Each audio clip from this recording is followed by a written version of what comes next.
Welcome to the Viking Horn, official podcast of the Nottingham Vikings Ball Hockey Club, sponsored by the Nottingham legend, Maxi Muscle Sports Nutrition, Motorpoint Car Buying and the Stapleford Snooker Club.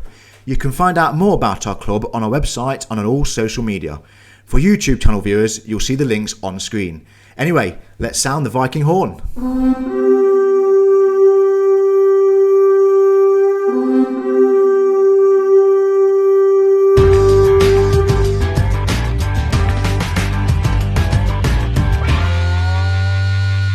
Hello, welcome to the show. I'm Pete Allen and today I'm joined by Mike Lee and Benny, aka Billy Tring. This week we have a very special guest with us, Dan Powell. Dan represents Great Britain at Judo and is also the owner of GNR8 Academy, who the Vikings have been working very closely with recently regarding getting fit and ready for whenever we are back to playing, which is great. So Dan, great to have you on the show. Great to have the other guys with us as well. Join me. I'm a little bit tired, to be honest. So I've had quite a busy week, been training and whatever, work's been long, coaching with GNR8 and Dan. So I thought today might be quite a relaxing day. Wife had other ideas. What I've been doing this afternoon, literally got in about half hour ago. I've been basically trouncing around the village I live in, looking around about 80 scarecrows. There's a scarecrow competition been going on in the weekend here, and she's had me going around all over the place looking around, and then it was a case of they've been marked yesterday, and we found the winner. The winner was actually the very last scarecrow we seen, the very end of the village, so it was worth it in the end. But Pete, yeah, was he the man outstanding in his field? I had to do my dad joke. There's one every episode with you, isn't there? At least one. Oh yeah. But yeah, it was actually really impressive. So what they actually did, it was a worthy winner. They'd done it as the old guy from the film Up. Has anyone seen it? I've never watched it, but I know who he is. And they'd done it so they'd drawn diagrams on the path to lead you to it, and then when you got there, the guy was out there greeting everyone to come. He was on like a cul-de-sac, so we probably wouldn't have found it even though the street existed. And then when you got there, he was giving out free lemonade as well. So when you're giving out free food and drinks and everything, then it deserved to win, in my opinion. So yeah, I'm sure you'll put the picture on the YouTube for the viewers, Mike. I will. Yeah. So I got my picture taken of it, didn't I? Speaking of food, Benny, I understand something's got you frothing at the mouth again. What's got Benny frothing this week? That's a good point. So for the purpose of this, we won't name the popular brand, but it was a carvery chain that I went to, a pub not too far from here, where they serve roast dinners. You can pick your meat, you can pick your veg, or that's how it used to be. Post COVID, post lockdown, in this new world that we live in, the guy brings the plate to your table. He asks you what meat you want. Great, he's going to go load up my plate for me. But everyone who knows me knows that my plate is not something when it's shy when it comes to loading it up with all the veg and everything that can put on it. Slightly embarrassing when you have to send the guy back a third time because he's not put enough carrots or roast potatoes on your plate, and then he then brings you a jug of gravy and you have to say, no, I need more gravy. It's a joke. Either let me go up and get my own food or don't open. It's as simple as that. I mean, does it sort of takes away the idea of being a carvery, does it? Like I mean, absolutely. And then he comes to the table with his face visor over his face and then a mask on it as well. I didn't even know what he was asking me half the time. So not only am I sending him away 3 times to go get me some more mint sauce and more gravy, but I'm then, when he comes back, saying what every time he asks me something, because I do not know what he's saying to me. No. I don't embarrass easy, but I think that was probably getting close to embarrassment. Probably more for him than me. How many times did you send him back then? I think he came back a fourth time and just said, "Look, that's enough now." And what was it? What was it you were after? Was it mainly roasties and that what you wanted more of? Because that'd be my shout, if I'm honest. Yeah, roast potatoes. I wanted some more carrots. The broccoli was shambolic. How many he put on there? I want more than 2 pieces of broccoli on there. The gravy. I want my food to float in gravy. I don't want it to like literally just have like a little bit on the side. And the mint sauce, I love a bit of mint sauce with my dinner. So they put a bit of mint sauce on the table, which is fine. But I used it all up. Well, straight away, and then I'm sending back for more. So, like, did you get a chance to be quite specific with what you wanted then? Or did Yeah, they do say, is there anything you don't want? Anything that you do want particularly of? Because we know people like more one than the other. Yeah. But how do you say to a guy, I want 23 roast potatoes? Swimming in gravy. Swimming in gravy. How do you have that conversation? I think you should It gets a bit awkward, photo doesn't it? next time. Just hold up a picture. I mean, let's be honest. It's great to have these restaurants and that open again. I mean, Dan, which restaurant were you, or let's say fast food chain, were you happy to see open again the most? Actually, 100% Greg's. I was starting to have withdrawal symptoms from pasties until it opened, and I was the first one at the door. 5 sausage rolls, a few steak slices, couple of sausage, bean, and cheese. Boom. That was a bit of me. Greg's. Yeah, Greg's is a good shout because they cover a lot of areas food wise. Yeah, you can pick up every meal of the day in that place. It's the place to be. Centre of the universe is Greg's. What about you, Mike? Got to be Curry's.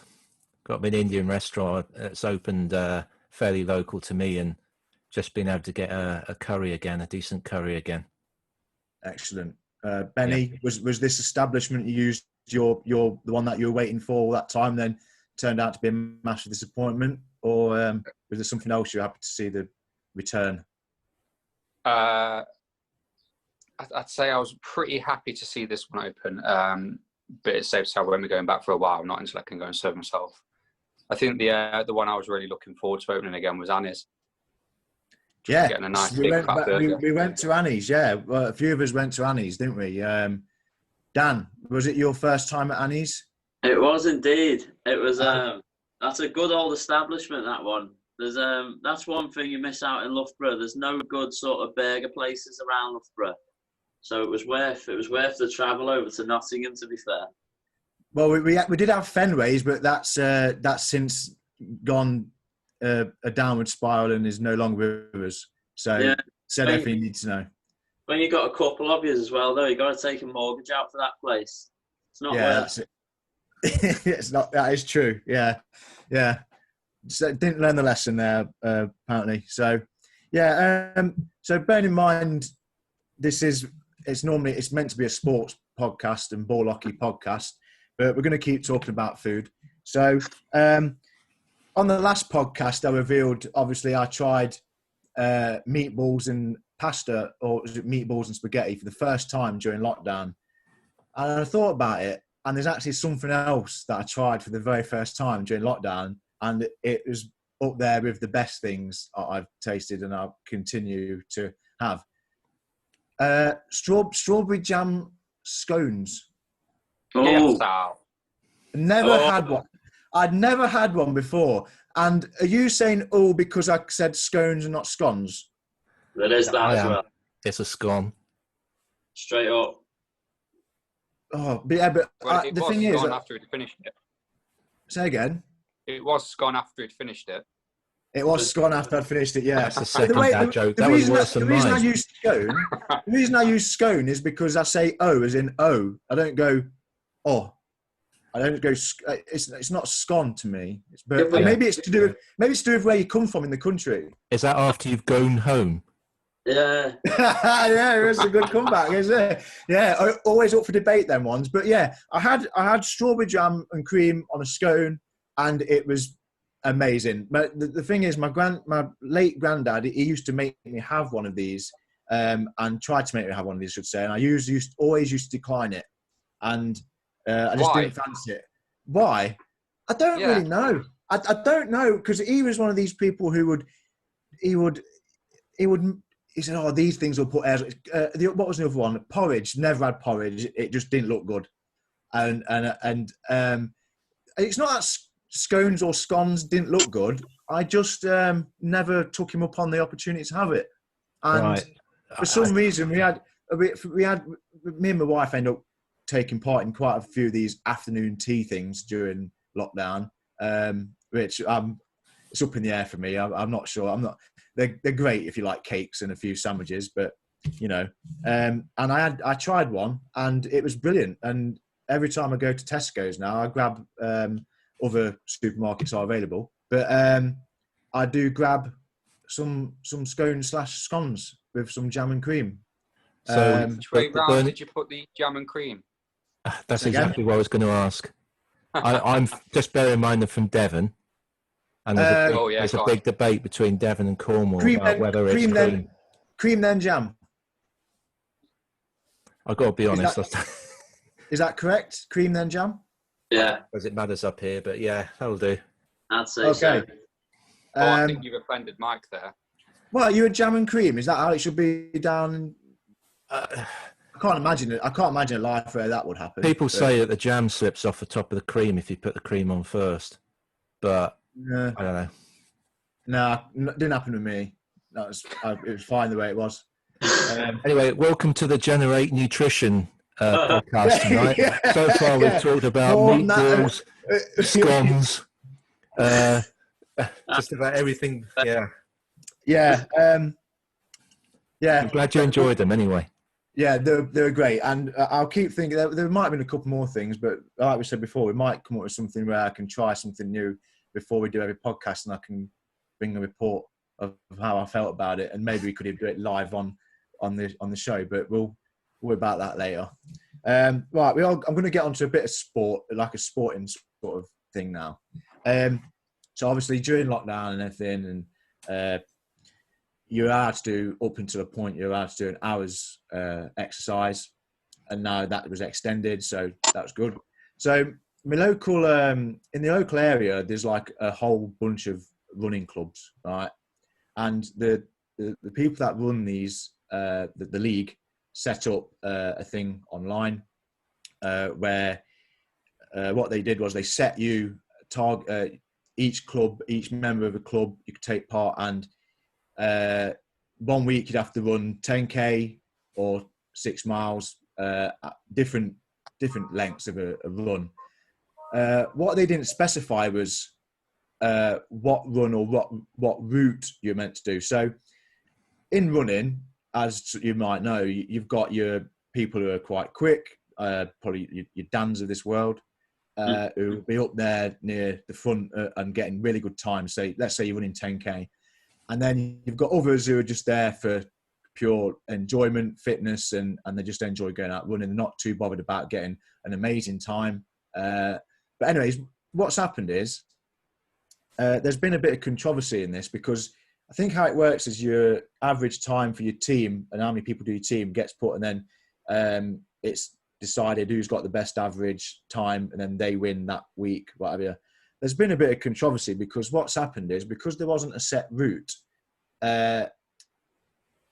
people have sort of, whether they've done it on purpose or not, I'm not sure, but they've sort of been running primarily like downhill routes, so to speak. So their time is effectively a bit quicker than if you've evened it out a little bit and gone a bit of uphill, bit of downhill.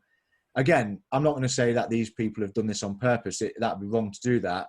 But if you're going to set a competition, like Dan, I'm going to come to you here because you're like a great British Olympic athlete, right? And you've done a lot of running in the past. Mm-hmm. How would you feel in this situation? Because I'll let you answer, then I want to discuss my theory on it and how psychologically and mentally it's different for different people. But if this was you, how would you react to something like this happening? I think, obviously, people are competitive in their own right. Some people sort of enjoy sport, as you say, just because they go through the motions and they enjoy that sort of endorphin release, and stuff like that, where other people, they do sport to compete, and that they'll do, even at sort of that level, like local level clubs, they'll still do everything they can to sort of, get to the point where they want to be. So, you might pick up running, in your 40s, and therefore you set your goal to be as good as you can be, say in your 40s, for example. You're not going to, go and win a 1500 meter gold medal at the Olympics just picking up running then. But if you set your own goals, you can still be, as good as you're going to be at your age, sort of thing. However, there's people going out there, they're so competitive, they'll find a way. Let's just take, for example, the Russians.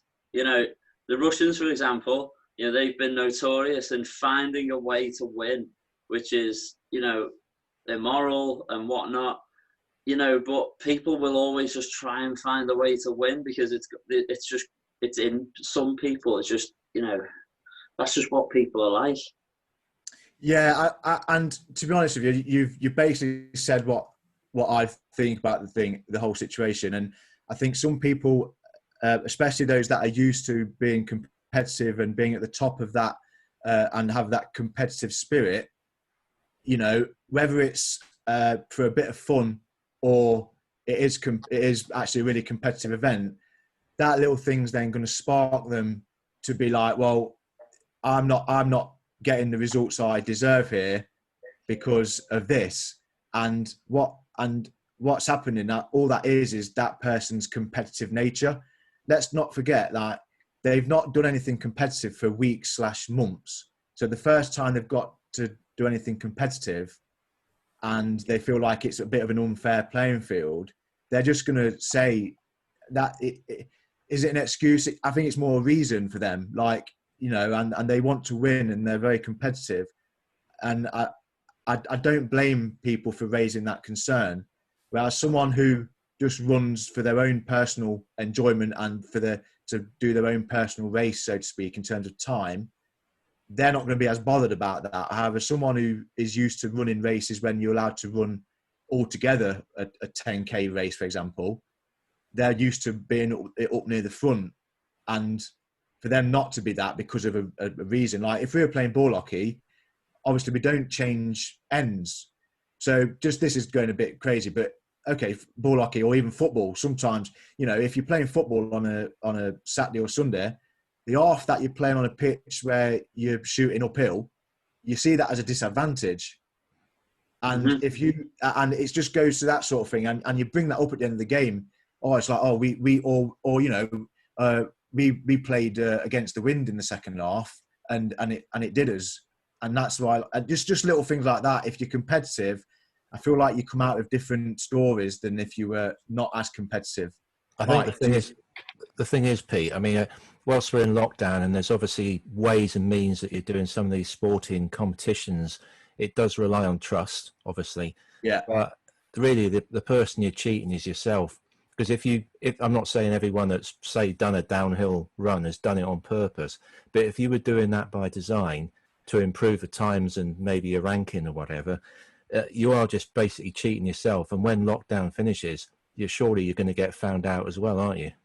Yeah, so, I mean, I think what had to happen was they had to record the route that they'd ran and things like that, and because people had seen the routes, they'd like set, and then certain people like that's a bit iffy.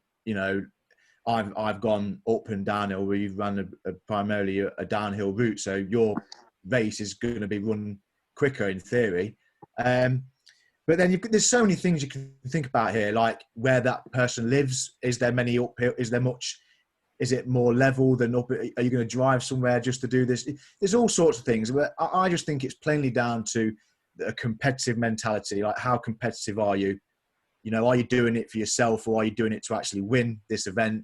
As serious or unserious it might be. And I just think it comes down to that in the end, which is why certain complaints might have been made. The complaints I would imagine are being made by people who are you thinking they've seen people's times and think, well, I'm normally like 5 minutes quicker than him, but he's or her, and now he's quicker than me and then they've investigated and look at the runs he's done, and that they found the answer. It's a very grey area, but I would like to say, I think since then, I think the league have sort of got involved and may have introduced certain routes, but I'm unsure on that. But I think that might have been the answer in the first place, setting a 2 or 3 routes at the same length, and then everyone has to sort of do those routes over a period of time instead of rushing it over one weekend. So it's something like that, or just picking a couple of routes over certain areas of the local area. But it was. I thought it was interesting to see what especially Dan felt about that, and it was interesting when I heard about it. But Benna, Yes, mate. you've been a bit behind on watching a bit of TV. I've been giving you all these lists of shows to watch. Okay, you got through them eventually, I think. One of the recent ones was Last Chance U, which I understand you've watched the first, maybe second series, and you found yourself a new sort of hero. Can you give us a bit more insight on that? Yeah, so Last Chance U, it's essentially about American football people trying to get into the college football system, but they've done something wrong in their life, which tends to have steered colleges away from wanting to select these players, so American football players.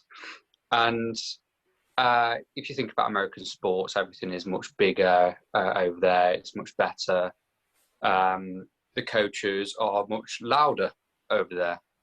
And I've come to the realization over the last couple of days that I think I'm more of an American coach at heart than a British coach at heart, in the sense that there's a coach on the first 2 seasons called Buddy Stevens, and he just likes to rip into his players.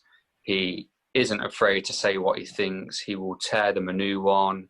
He will call them out. He will make them sit if they're playing off. All they've got to do is drop the ball once. That's it. They're not playing the next game. And up until this point, I've had lots of coaching idols that I've looked up to, but I think Buddy is a mirror image of me, and I can definitely see me turning into a grumpy older version of him as I start to age. Looking forward to this coming season then. Is how he coached how you would want to be coached as a player? Well, that's the interesting point, because in season 1, when I told you this guy is my idol, because literally we are so similar in the way that we coach, in season 2, pretty much every player hated him. Yeah. But then, just like me and him, we don't really care what you think. We know what's right. We know what is the way to get there. Yes, we could probably talk to you in a different way, but quite frankly, if you're not playing well, you need to be told. And that's what I like about him. He will just tell you that you are awful and put you in your place. Yeah. So, Dan, you're in your sport. So you've got judo, and obviously you did sprinting before that. When you've had your coaches, how do they sort of approach you as an individual? Do you prefer to have someone ranting in your ear if you're doing something wrong, or do you like to be telling you quietly, a bit quieter, not so pressurising? How do you react to different styles of coaching?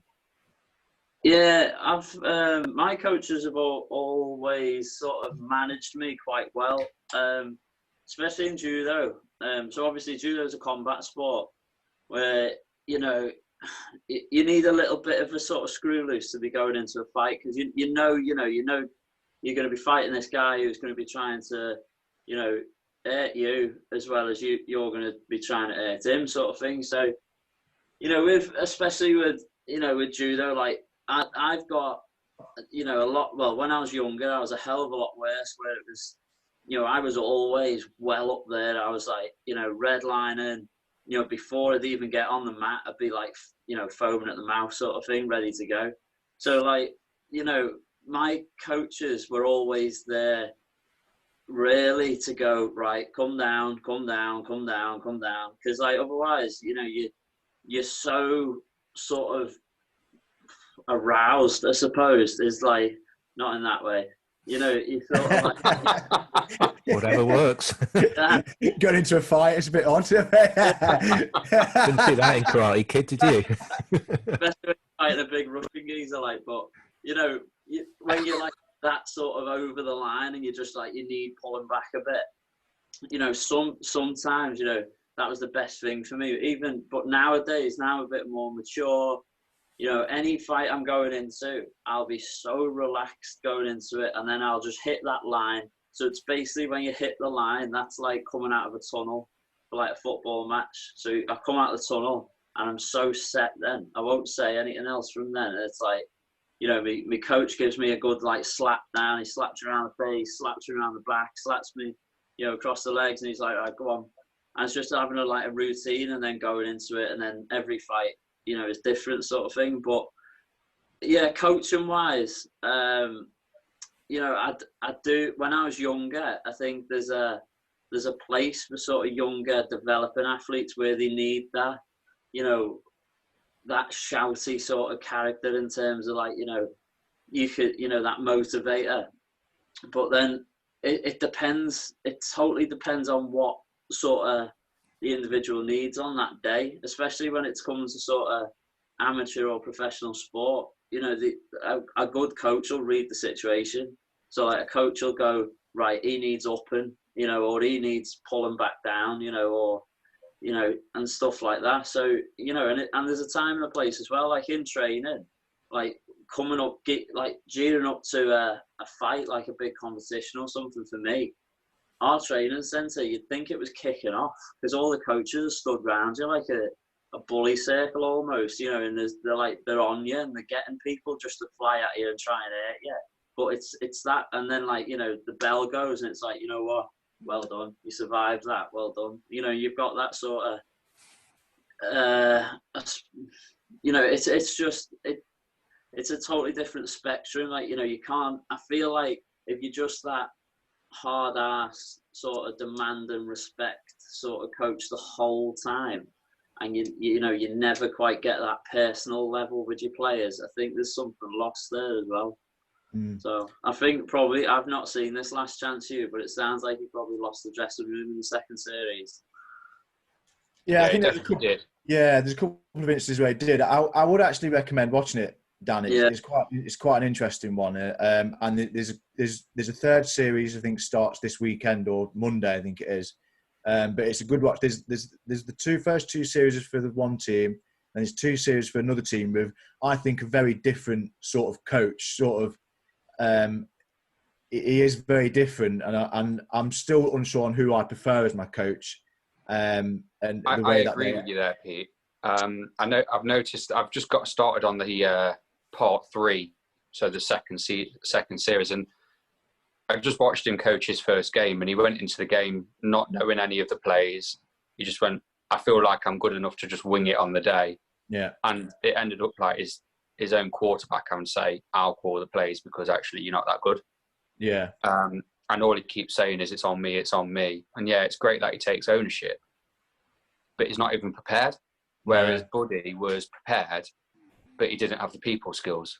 He comes across a lot more of a prepared, like you say, you talk about prepared. He comes across a lot better as a coach, I feel.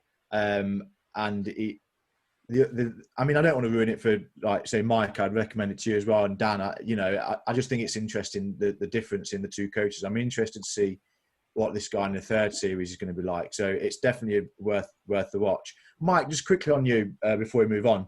Yeah, I have you down as quite an introvert sort of guy, and as a player. Just quickly, how would you prefer to be coached? Like, would you, being an introvert, that doesn't necessarily mean you'd want someone being too careful how they spoke to you, because it might bring something else out of you as a player. Yeah, I mean, being introvert doesn't mean you're not tough mentally. Exactly, 100%. Or whatever. Yeah. But personally, I think there is a place for more of a shouty coach at times, and you need that sort of that spark to really sort of get you going or make you listen, or to, you know, in encourage that discipline in the team. But for me personally, I also like a bit of direction as well. So rather than just being shouted at because you're, not performing, if there's a follow-up instruction that says, and I want you to do this next time because you ain't doing it, then that's fair enough. I think that's good coaching, because you're balancing it. Then you're getting the message across, but then you're also giving a little bit of constructive criticism as well. And I think that's the balance, personally. Great stuff. Yeah, it's just interesting points, I think, there. Like, how different styles of coaching. I think it's a good comparison to make different sort of coaches, and that TV program is a very good way of looking at different styles of coaching. Dan, so it's all about you now, mate. We've got a few questions here to ask you. So you're going to be receiving questions from myself, Mike, and Benny. Be as honest as you like, covering a few different things. I just wanted to start us off. Tell us about where you grew up, and tell us how you got into sports, because you weren't always the trim build that you are now. I know that for one thing. So just give us a bit of a background on yourself. Yeah, I'm sure Mike can probably interject this picture. I'll send across at some point. I grew up in Liverpool. It's I love Liverpool. It'll always be sort of home. I've got the skyline of Liverpool tattooed around my leg. And I love Liverpool as a place. I've still got some really good friends there and stuff, and I don't get home enough, to be totally honest with you, because of work and judo and stuff like that. So, but yeah, grew up in Liverpool, and you're right. So, it was only when I got to about sort of, 14, 15 when I really got a grip of myself. I wasn't a sort of fit, healthy kid. I was proper fatty, to be honest. My dad actually used to pay me pocket money. He used to give me £1 a day not to eat burgers and like fish and chips. He used to give me £1 a day, because at lunchtime, I'd go down to the local chip shop every lunchtime in school. I'd have a chip bar, a sausage, 5 chicken wings, 5 donuts from Greg's, and a can of Coke. And it's disgusting. I couldn't even eat that now. So God knows how 14-year-old me did. And then the one thing, and I'm not a huge fan at all of like Weight Watchers. I think it develops really unhealthy relationships with food. However, my mum was on Weight Watchers at the time. And I remember picking up this like sort of knockoff biscuit thing, and I was just like, "So what's that then?" And she was like, "Oh, that's such that's got 2 points in it." And I was like, "So what's this? Like a Snickers?" And she was like, "Oh, well that's got 8 points in it." I was like, "So I could eat 4 of these to one of them?" And she was like, "Well, you could, or you could just have 2, and then you've got half the points." I was like, "Oh, right." And that was my first real sort of welcome into the world of nutrition, I suppose. But yeah, it's sort of, I suppose, on that front as well, about like getting into sport around that time as well. Like, I was always quite a sporty kid. Could have come from quite a sporty family, but it was like, basically when I was in school, so I grew up like with a visual impairment. So like growing up with a visual impairment, basically, I didn't want people to know at times. I was quite sort of embarrassed of it, and was just like sort of trying to get my way through school. So it was, a teacher would be like, turn to page 124, you sat in maths, and like I was there just trying to count the pages because I couldn't see the little number on the bottom of the page. So I was like counting 120 pages, like, and it'd take me half the class, so I'd do half the learning most of the time. But then when it comes to like PE, I loved PE because I thought it levels the playing field for me. It totally leveled the playing field because I could run as quick as people. I could like play football as well as people. Just get on with it. But yeah, so sport's always been quite an integral sort of thing in my life, and I think that's why sort of having that competitive nature thrown at me early by wanting to be better than people at sport, has helped me through life, even to now, really. Yeah, you mentioned earlier you actually started off sprinting as a sprinter. Tell us a bit about when you were sprinting and things you might have achieved then, and also what made you make the transition from sprinting to judo? So I was a judo player. Back I started doing, my dad was a judo player and he started a little club in Liverpool. And then I sort of, did a bit as a kid, but went back when I was about 17, 18. I was about 18, yeah. I went back into judo, started taking it a little bit more seriously, won the Northwest Championship, and then won a couple of other regional championships. And then basically from there, it was like things just escalated a bit quickly, got out of control really. And next thing I was competing at London 2012, which was just a bit of a whirlwind, to be honest with you. But yeah, it was, that was that. And then getting into basically in 2013 after the games, for me, the back end of 2012 was, I suppose, what some people would refer to nowadays as having mental health issues. It was a really weird time for me, because it was like everything, when I got into sport and I got into judo, it was London 2012, home games, Olympic, blah, blah, blah, blah. And it was like, after you've done that, and I was the youngest person in the entire squad, and it was like, hang on, what's just happened, sort of thing. And you hit this anti-climax and have to come back. You basically, it's like having the night out of your life and then having to go back to work on Monday morning. And it was just like, oh, right, so what, 4 years till the next one, sort of thing. So then, 6 months after that, for me, it was like, on paper, it was the best time of my life, like judo wise. However, I was missing home, I was missing friends, I was missing family. And I remember competing out in Colorado, and I got silver at the US Open, which was a really good result, to be fair. And then I just remember thinking, what the hell am I doing? And that was my last trip, and that I quit. I literally just walked away. I just went, no, I don't want to do it anymore. And I moved home. I moved back to Liverpool. Give up judo. Did a few things that you do with the lads. Go to Cavos. A few lads' holidays, a few big nights out, and then got to the point where I was like, you know what? I need sort of to compete in again. And I knew it myself, even trying to get the bus, I'd race the bus. I'd purposely hold back a bit so I could have a race and see if I could still catch the bus. And, I'd compete in bloody tiddlywinks, if I had to, just to get that little buzz.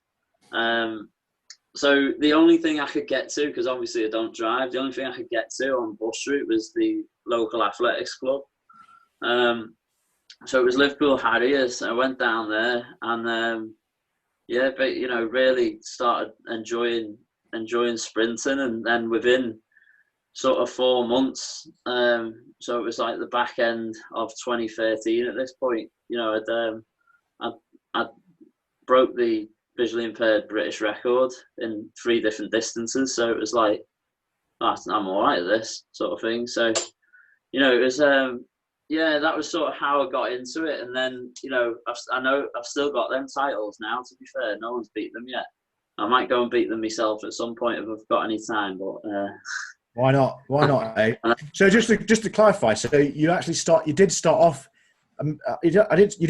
at judo, and then you came away from that for a bit to sprint, and then you got back into judo.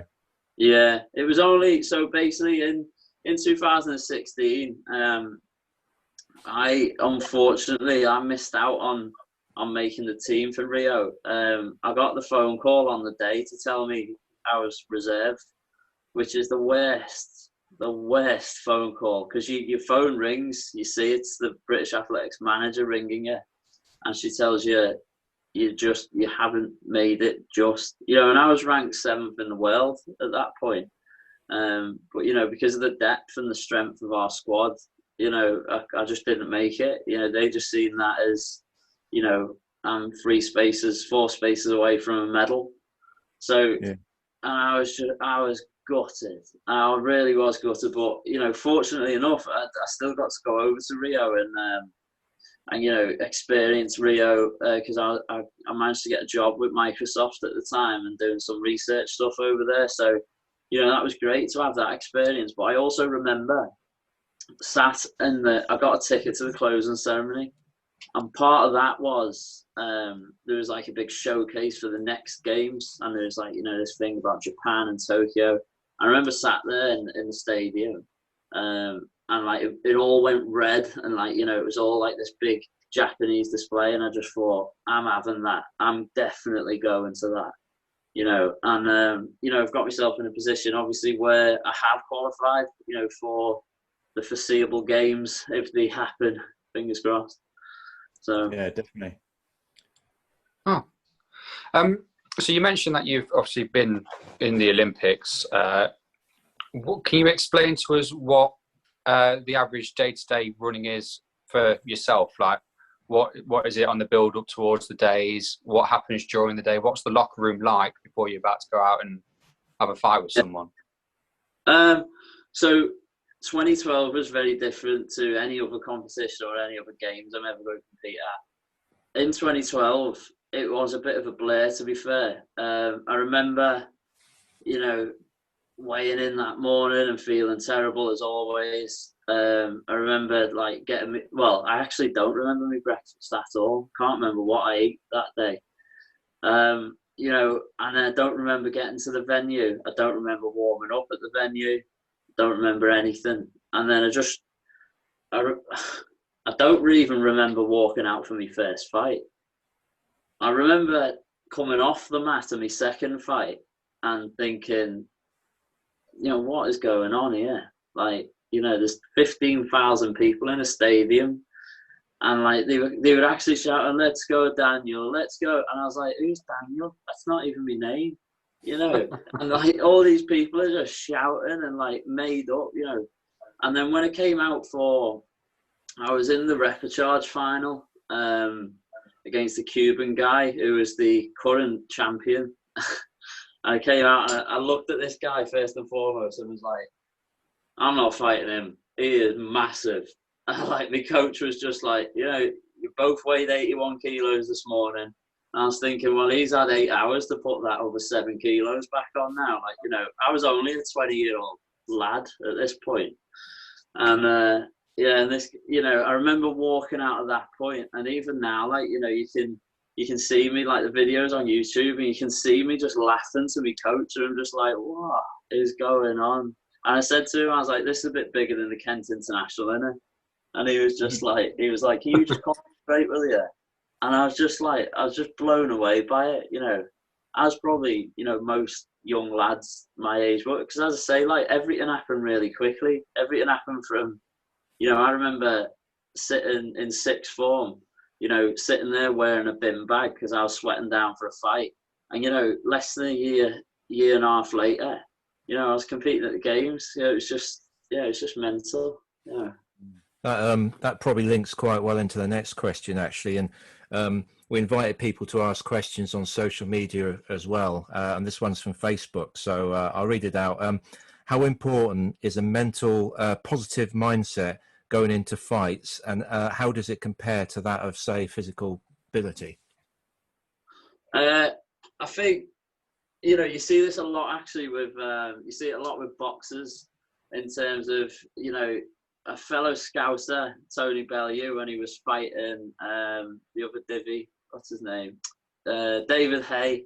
You know, they both just like tried to, like, you know, totally run up the tab, basically just by having a go at each other constantly. You see them just mouthing off, saying how great they are and how much they're going to do the other person, and you know, this, that, and the other. Where, you know, for me personally, I've done all my talking by the time I've got there, because I'll do my talking through how hard I train. I don't need to start telling people how good I am. I don't need to start telling people how confident I am. You know, I'll just turn up, and I know I've trained harder than most, you know, well, all of these guys. You know, I know I've pushed myself to that point where these guys can't go to. So, you know, yeah, it's like all the confidence and self-belief has to be there. But I believe in myself because I know what I've done. Where other people believe in themselves, like say, there's a lot of American athletes, they believe in themselves because they've taught themselves up, or they've got the coaches on their back going, "You are the greatest, you are the greatest," and then you know it doesn't always transpire, and then they look silly at the end of the day. So you know, for me, it's more about what you put in the tank. Yeah, that's very true. So, Dan, obviously you're talking about preparation, carrying on with that. So, what's your opinion on, you see athletes, you see it like in football especially, like before they're in the tunnel, say they're in the tunnel ready for battle, let's say. They're chatting, high-fiving, hugging the opponents before a game. What's your thoughts on that? I must admit, to be totally honest with you, I've got respect for the majority of my opponents. You know, in the world ranking side of things, you know, we'll go away to competitions all over the world where we will fight one day, you know, and in judo, you know, you'll have a fight, you know, win, loss or draw. If you've lost to a good bit of judo, you know, either way, you bow to that person at the end. You know, you can choose to shake hands with them if you want, and you come off the mat. And then the next day, usually you've got like what we call a randori day, so it's a sparring day. So when you're sparring, you can then choose to, you know, either take out you take out your frustration. You know, you straight away you can be like, right, do you want to fight? So it's basically like a rematch sort of thing. And then you can have a tear up on the day. But then, like, you know, as I say, like, I've got a lot of respect for the majority of the guys who I fight. You know, there's a few guys in there as well who've got no respect for at all, you know, just because they're absolute tools at the end of the day.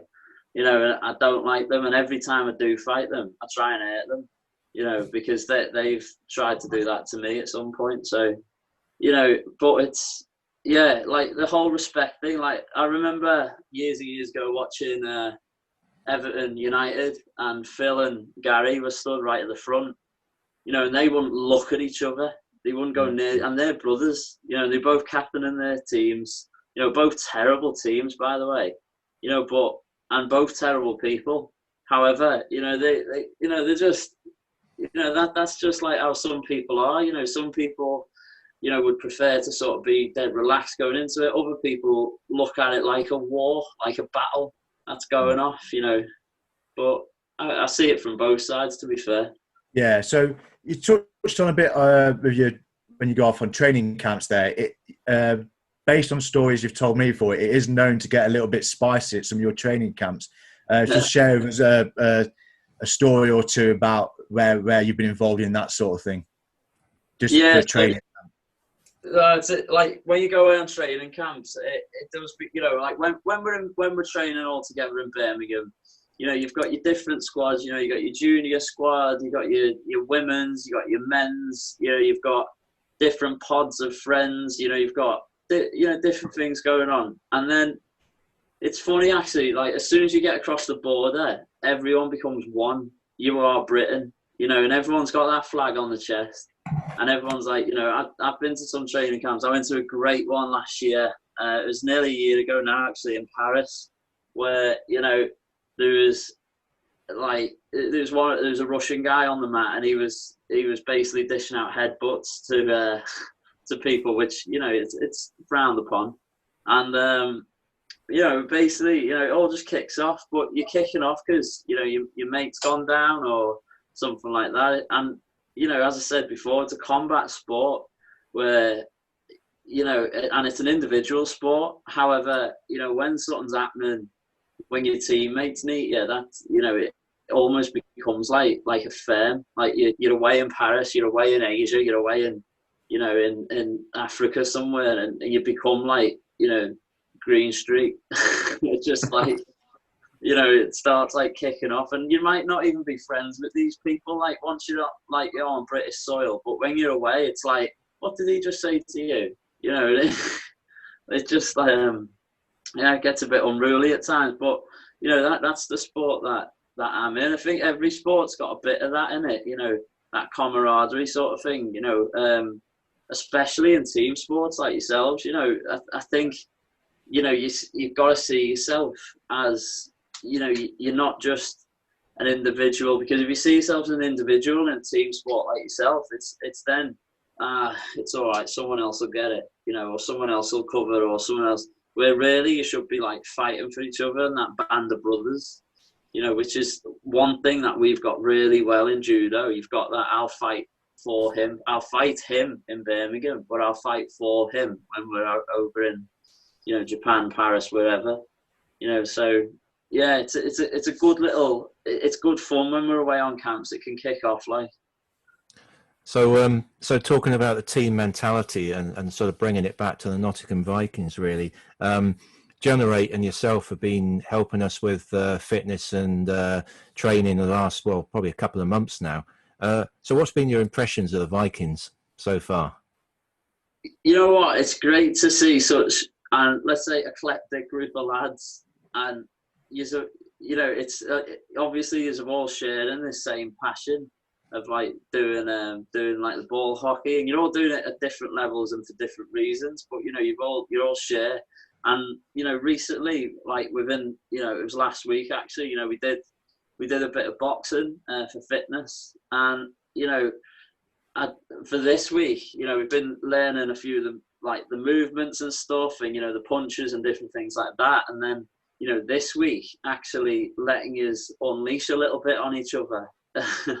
It was great to watch, because, no one was going out there to try and win, a world championship. Everyone was like getting a bit of a whack sort of thing, but still, enjoying themselves. And the reason that we did that, and I know I reiterated this at the end, is, you're trying to harden your body. You're not trying to kill each other and knock each other's teeth out. But like actually taking a bit of a punch every so often makes you realise you're not made of glass. It makes you feel stronger as a person.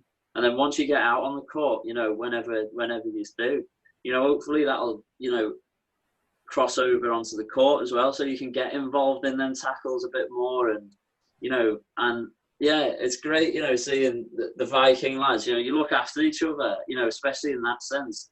Everyone's looking after each other. Some people, really connected well on some of the digs the other day, and then, but we're like, all right, you're all right, you're all right. Yeah, fine. All right, get back into it. Boom, straight back in sort of thing. So, that was really good to see. So my follow-up question, and you kind of already answered it, I think. Well, I was going to say, have you seen improvements? Oh, massively. But basically, what we've tried to put in is, some level of prehab exercises in there. So, to take the, to basically look at the demands of the sport of ball hockey and, harden the body and ready the body, for them games. Hopefully to drift away more from injuries. But then, the main focus has been on teaching and educating around weight training. So, lifting properly and this, that and the other, but also bolting on some real tough conditioning sessions as well. Obviously on session one, when we were down at the gym, when we could get into the gym, there was a great, it was a great session. But by the end of it, a lot of years, the bags were holding you up. The punch bags were holding the lads up, where, nowadays I'm starting to push yous now, and it's starting to go like, I'm able to push yous a lot more. So I really can see, once you get back on the court, on a competition level, I can really, hopefully we'll see, like a massive improvement, being able to sustain longer in a match. Okay, thank you. What do you think's been the funniest moment of all of these sessions that you've been doing with the lads so far? Let me think.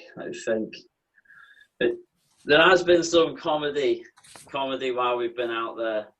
Some of which has probably not been meant to be comedy. But what I suppose one of them, in a nutshell, for me was seeing some of the lads' faces last week when it did say, right, we're going to have a scrap, and just a few of the lads were like, let's have it, let's go.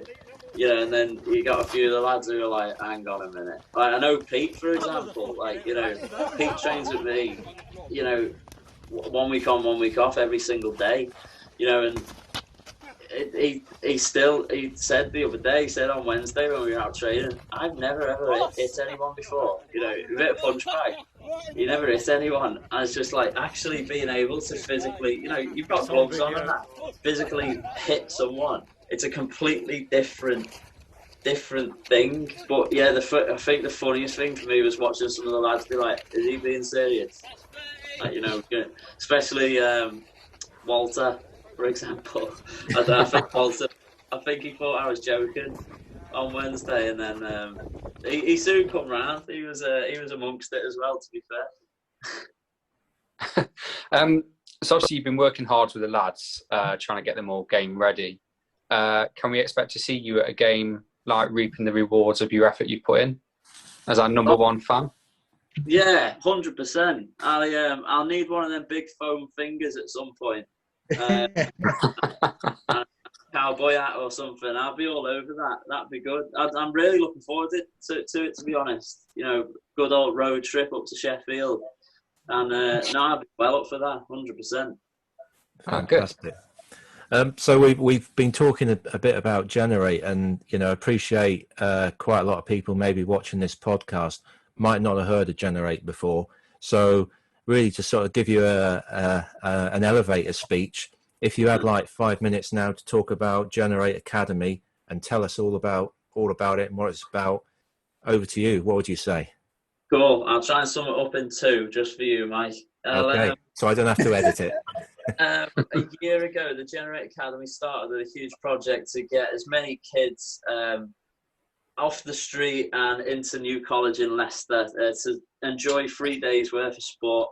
We started the GNR8 Academy with the whole ethos of inspiring kids and teaching them how to live a happy, healthy lifestyle.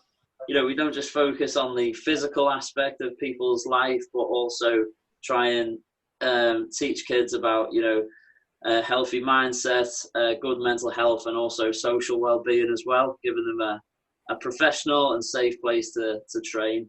After the three-day project last year in Leicester, we then got given the opportunity to basically have a base in the same place, which then we in turn turned this little pokey room down, which used to be used for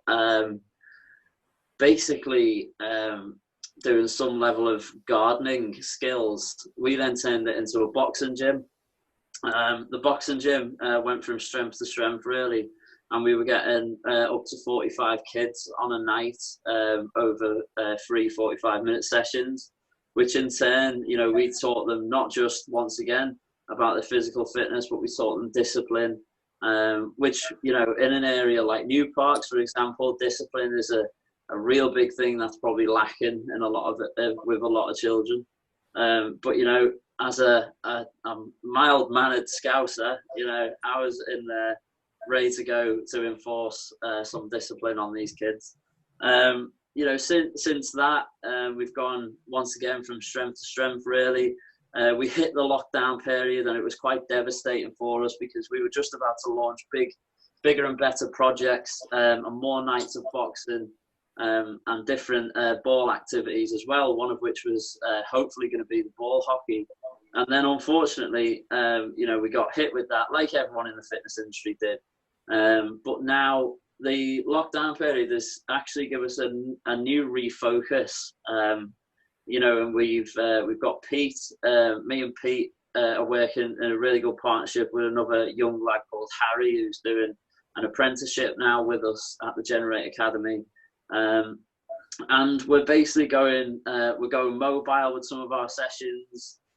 We are working with local football teams, and we're I know we're going to be working with the police as well, hand in hand, because they really like our projects, and we're going to be working with different focus groups, such as victims of domestic violence and more challenging kids, those of which, let's say, who aren't very academically driven. So probably a bit like me back in the day, when I was in school, wasn't very academically driven as such, but would like the physical side of things. So yeah, boom, put that on Brilliant. an advert. Yeah, don't need to cut that down at all. So you mentioned that obviously you've got yourself as a coach. You've now got Pete and Harry on as well. Mm-hmm. What made you choose those to be coaches alongside you? What are the sort of attributes you look for in a coach at Generate? To be honest with you, so I've got my main tick box above everything else is the fact that they've got to share my passion of coaching sport and passing on experience. You know, in sport, you know, unless you're in a national governing body, you know, coaching sport and teaching sport is usually it's borderline voluntary for a lot of people. So, you know, you will get them dark days where, you know, you're struggling to make ends meet, you know, with your club and whatnot. So above everything else, you know, and I'm not saying you were at that point at all. You know, we all get paid, you know, from the GNR8 Academy. However, you know, above everything, I need coaches who share my passion. You know, my passion above everything has, due to the fact that, you know, I've got so much out of sport, you know, from all the way from school all the way to what I'm doing now. You know, sport is just a massive thing for me, and I see with Pete as well. Pete's passionate about coaching, and also, you know, Harry. It's quite different with Harry actually, because he hasn't really showcased his passion for sport. I know he really enjoys doing sport. However, because he's so raw as a coach, I know I can mold Harry into being a good coach instead of being an average, you know, say PT down at your leisure centre. And that's what I want to create as well. I'd love to create an apprenticeship sort of format so people can come in and not just learn how to, you know, program your client in terms of going, all right, yeah, you're going to do 4 squats, this, that, and the other. Because I used to do that when I first qualified as a PT. And I thought I was the best PT in the world. And actually, I was just a little divvy. And, you know, I was just following the next cool thing that was on Facebook. But now, like, I've got my own beliefs, I've got my own ethos. And now I'm trying to say to Harry, especially, you know, we've got all this to learn. You know, you've got how to communicate with people. You don't learn that. You don't learn anything about finances. You don't learn anything about, you know, say injuries and dealing with people with different needs. So, you know, I'm going to teach Harry all them additionals while he's going through his main qualification as well. Nice, good. So Dan, how are you looking to develop Generate in the future? Where do you see yourself / us in say 3 to 5 years time, let's say?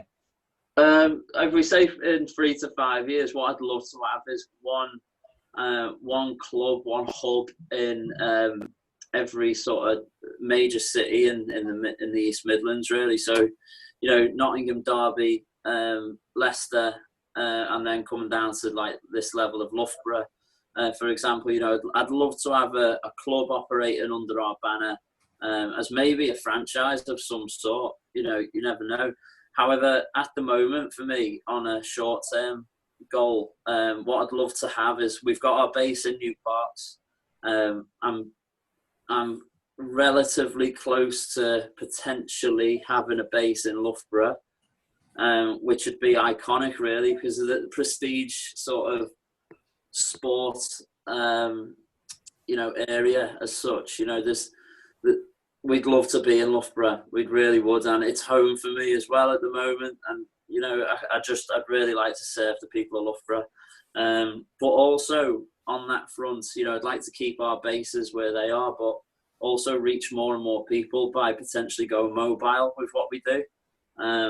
So, you know, potentially looking at getting a van, getting you behind the wheel, Pete, and then just taking our passion and taking our sport to far then as well.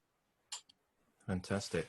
Brilliant. So Dan, it's fair to say that you're one half of a very talented sporting partnership. Your fiance, Libby Clegg, Next question. I'll embarrass her as well. It's Libby Clegg, MBE. Tell us a little bit about Libby.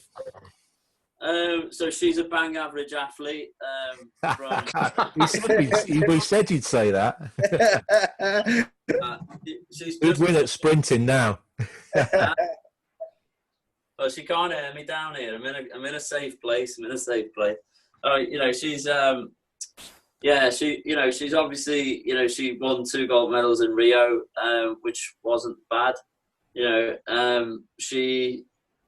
She's back into training now. She's been very hit and miss for one thing or another, injuries and reality TV and this, that and the other over the last few years. But, she seems to be refocused now and back ready to, so hopefully, ruin a few people's days in Tokyo next year. So, yeah, she's training hard. She's had a baby. She's done all she needs to do over the last few years. So hopefully now she can come and capitalise and do what she needs to do in Tokyo next year. If she doesn't even reach Tokyo next year, I'll be very disappointed. Yeah, and all joking apart, is it fair to say that both being elite athletes, does it sort of help each other? Does it spur you on? Are there advantages in that? Not at all. Not one bit. Really? Because we're in very, very different sports.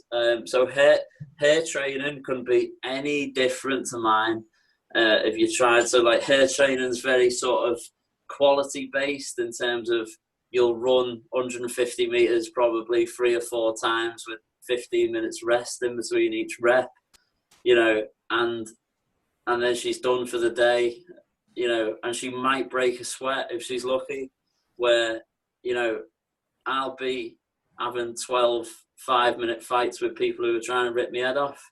So, and then I'll do my weight session and then I'll probably do some sort of technical work as well. So my sort of judo life might go on for like a 6-hour day, when if you accumulate how many seconds Libby would be on the track, it's a lot less. So yeah, at times it's good in terms of the fact that, she understands why I need to go and fight in Tokyo and why I need to, shoot off to France or whatnot. But at the same time, it can be frustrating at times. Yeah. Okay. Thanks.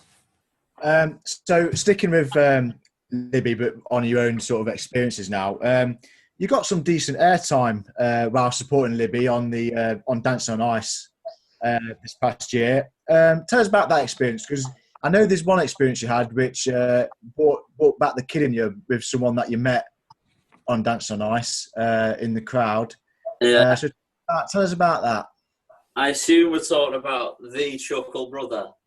I am definitely talking about the Chuckle brother. Yeah. What a legend Paul Chuckle was. He was everything you see on the telly and more. What a lad. But yeah, I got to meet some amazing people, to be fair. Watching Libby out there competing, for me, was horrible. I hated sitting on the sideline and watching Libby, because it's something she doesn't do. Like, when I'm there and I'm watching a race, it's like, oh, well done, you won again, brilliant. Where like, when she was ice skating, I sat there through like the sort of dress runs as well, and it was only the other day, George Ezra, what was the song? Can't remember what the song was now. There's a George Ezra song came on, and it made me feel like, again, I was like, oh, that's what she did her solo skate too. So when I was watching her solo skate dress run, and she couldn't stand up, she was just stacking it every time. And when the night came for her to do it, for real, I was just like, oh no, she's going down any minute now. She's going down on live telly, but she didn't. She absolutely smashed it, and every episode of that show, she just surprised everyone, including myself. I went to watch her when she first put her ice skates on, and I was better than her, put it that way. just because, but I think solely based on the fact that I'm a bit more robust and I get thrown on the floor for a living, so I didn't mind falling over. But Libby was very careful and like that, and then, 6 weeks later, she started spinning around me and like skidding next to me. And I was like, "Whoa, what are you doing?" It was, she just got like so good really quick, which was obviously hats off to her coach sort of thing. But, it was it was a mammoth experience, and meeting Holler Willoughby in person, that was lovely. Well, I was going to ask that. Yeah, that was probably a top experience for you. To be fair, I'd probably give her like a 7.5 out of 10 when she's on this morning. But in person, she's gone a 9. She's at least a 9. Yeah, I think we're all here supporting Libby along the way. She did an outstanding job at finishing third. Like I say, she surprised so many people. Was there a point where you were like, like I say, she was struggling at the start, but then she came on the show and did it really, really well, got through? The point you start thinking, is there anything this woman can't do? Oh, I know she can't cook, Pete. Put it that way. Is she going to listen to this? But no, that's. She gives it a go. She gives it a go, but bang average at cooking. Right. Okay. But you did say she makes a good banana cake. Oh no! To be fair, is that really cooking though? Come on, that's yeah. That's something I've never had, a banana cake. Oh, boom! That's next week's podcast. Sorted. Okay, there we go. There we go. You can get Libby to make me one. Get Libby to come on the podcast. Oh yeah, 100%. We'd love to get Libby on here. Yeah, 100%. Dan, if given the chance to go on a reality TV program, obviously you're not going to go on Dancing on Ice because that's been done now. Which one would you go on? Would you go on Strictly, or do you think you go into the jungle? Oh, it'd have to be Love Island, I think, Benny, once I've got rid of her. You know what? I'll be honest. When I was single, I applied once for Big Brother, and I still think nowadays, I know Big Brother's not a thing, but I think I'd be quite good on Big Brother, just because I don't really, take any nonsense off people, and if people annoy me, I'll tell them straight away. So I think that could make good telly, to be fair. But and you know what? I'd love to learn how to dance, because now I've got a little boy. I'm straight up. I'm allowed to dad dance now, but that's always been the case since day one, to be fair. So I wouldn't mind learning how to dance. That'd be a good one. Well, to be fair, Bruce Lee danced before he went into martial arts, didn't he? Yeah, that's right. Yeah.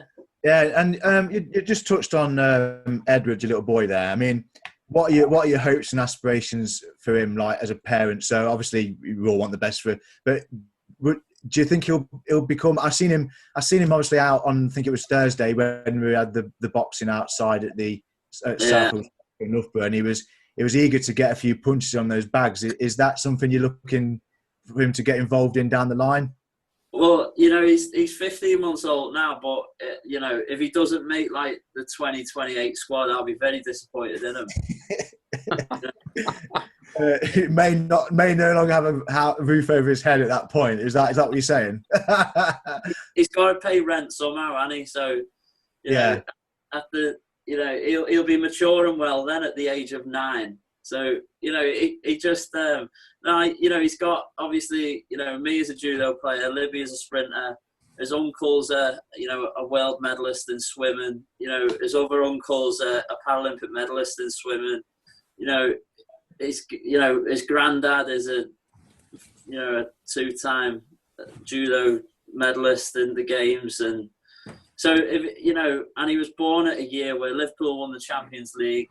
England won the Ashes, and we did quite well in the rugby. So if he doesn't get a scholarship just based on them, So like Mike says, no pressure, Edward. But finally, Dan, I just want to touch on the fact. Obviously, Liverpool won the Premier League for the first time this year in 30 years. Yeah, they did. No one's really said much about it, especially the people from Liverpool and their fans. But I'd just like you to, being a lad who grew up in Liverpool, you've obviously won trophies in between, including European trophies. But as a supporter of Liverpool from there, just tell us how much it means for that city and to get that monkey off their back. And cut. Yeah. You know what?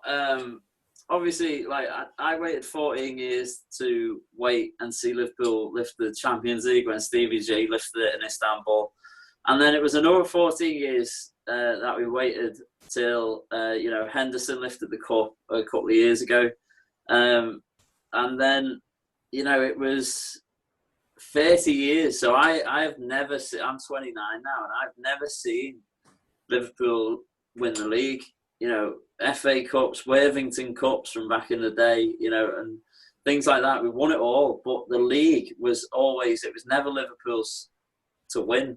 It was always ours to lose, even when we were at the top of the league, But like we were I think we've been top of the league about 5 or 6 times at Christmas, and we've been the only team not to win it after being top at that point, and there's been some devastating seasons like the one where Gerrard slipped and things like that, where you're like, you've got it won, but that's sport in a nutshell. If you don't focus and sort of keep going right until the final whistle or anything like that, you can just, your whole season can just go down the pot in like 1 second. So this year it's been amazing how Liverpool have done it, to be fair, and I believe we stuffed Newcastle today as well, right? I say stuffed. We were winning 2-1 when I stopped. I think it was 3-1 last time when I seen them last. Yeah.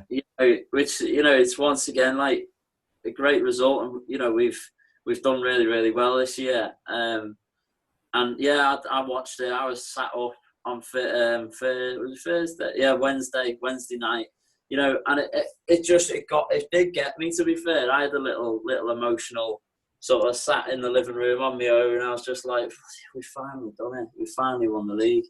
And that is just one of them things. Being from Liverpool, I think you grow up watching Liverpool or Everton if you're a scumbag, but mainly watching Liverpool. It's just like, it was an amazing feeling. It was an amazing feeling on Thursday night. Not one that the lads of Leicester will ever feel ever again. But fair play. Yeah, and coming from a Forest fan, I'm not expecting to feel that way anytime soon either. But I think just want to touch on as well with that. It's interesting to see and hear like people are saying, Liverpool, they're not going to win it again next year. It'll be another 30 years. People jokingly or not saying that. I think it's been interesting since they've actually won the title. The mentality, I think, has been really good because they beat Chelsea the other night, and this is all after I think they've only lost a game and drew one, and then they've gone to Newcastle today on the last day of the season, and the players could easily be like, "Oh, it's a party," and last game of the season, who really cares? We've won the league, but they've gone over there and they've won 3-1, and I think it'll be interesting to see. And I think it was the game after they went against Man City when they got beat, and Klopp was fuming, wasn't he, about it? And I think that's good mentality, I think, as from the coach, and he's got it into the players. You keep playing to the end of the season, the hard work.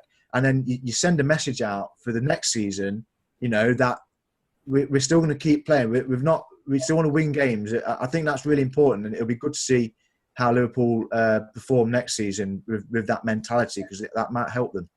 I think so. I think obviously, probably most of them lads have still got a hangover from the other night. To be fair, they're still knocking the ball around and playing well. Even today, as you say, but it's that I talk about it a lot in terms of, you need to stay focused and you need to stay composed. In any sport, even in training, if you lose composure at times, you can either lose your rag or get injured, which, you don't want either when you're in training or in a match, because you're basically throwing it away then for yourself. So, you've seen it, 2015, Liverpool 3-0 down. Next thing, we won the Champions League in that match, and I don't mean just talking about just Liverpool sort of thing, but, in any match, you guys will know, even in ball hockey, you must have had them times where, 1 minute you're a few goals down, next minute, games and stuff, any sport can change, so quickly, and that's why all of us love and hate sport as well. You can train and train and train. I could keep training now. I could turn up at Tokyo next year. I could be laying on my back within 10 seconds of my first fight, and then, that's me done. That's my 4 years done of me training. So, and that is why we love and why we hate the sport. Anything can change. Anyone can win. By training, all we're doing is limiting the fact that we could lose. That's how I kind of see it.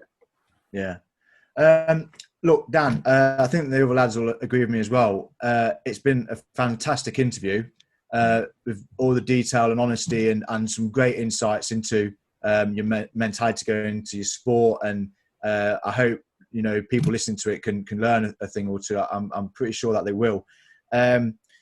We wish you all the very best going forward with your judo into 2021, and obviously with GNR8 Academy as well. It's an amazing thing, and like I've said to you before, it's a pleasure for me to be involved with. And as much as well, the Vikings feel very they're blessed to have you coaching down there and helping the team with their fitness. Like you said, we'll look to get Libby on at some point as well, and we've actually agreed. Podcast going forward, Dan is going to be here and when he's available to chat more about GNR8 and give us more insights into, we've got your physical aspects, your nutritional and things like that. So really interesting stuff going forward and good for the podcast. And thanks very much for joining us, mate. Thank you. On that front as well, if anyone's got any questions at any point that they want to fire over, based on nutrition or match day in general or fitness, just buzz them across. Be good to hear it. Yeah, you could catch the website as well. It's GNR8Academy.com, and we're also available on Facebook, Twitter, and Instagram. So yeah, get in touch if you're interested in anything that Dan and the team are offering at the moment and going forward. You can listen to the podcast on Spotify and all your other podcast issues, and then you can view it on YouTube as well. So that's it from us. Thanks a lot for joining us, Benny and Mike, and especially Dan. We'll see you again very soon. Take care. Bye bye.